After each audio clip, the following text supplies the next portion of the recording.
지우개 있어요.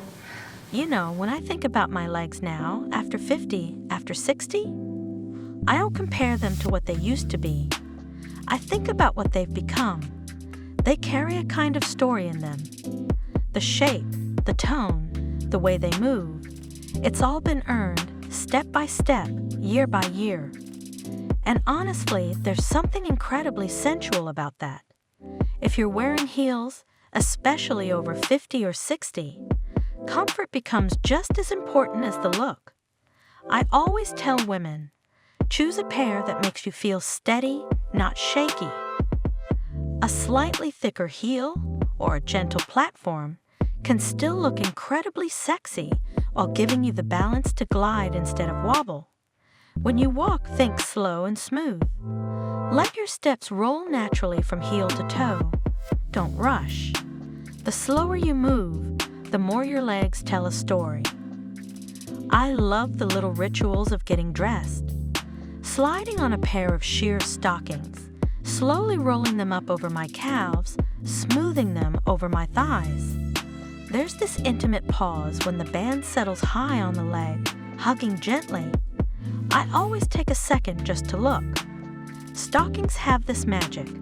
They don't cover, they highlight. They make the skin look smoother, the legs longer, the curves softer yet sharper at the same time. And then, of course, the heels. I never stopped wearing them. They change everything the moment they're on.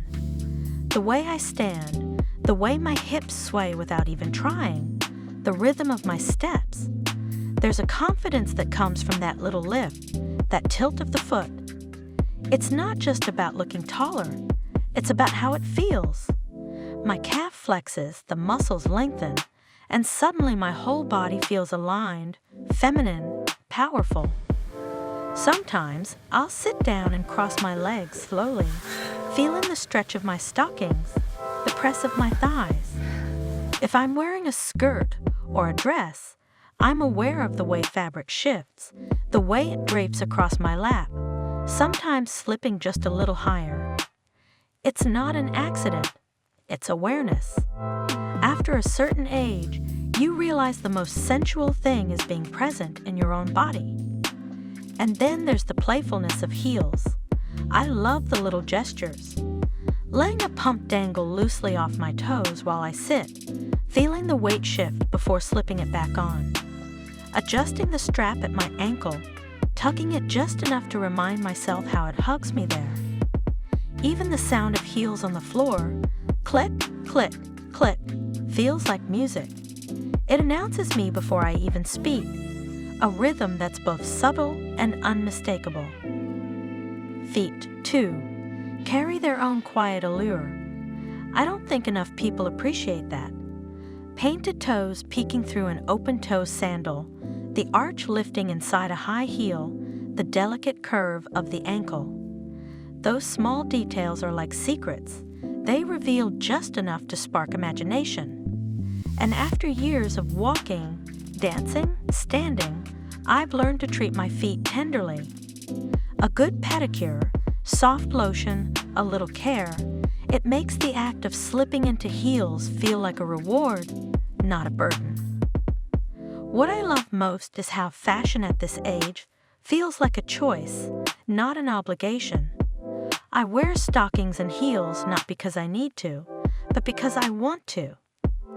I want to feel the silk glide over my legs. I want to hear the echo of my heels on a quiet floor. I want to see the way my silhouette changes when I stand tall in them. It's not for anyone else, though I know people notice. It's for me. And maybe that's the most sensual part of all. Confidence.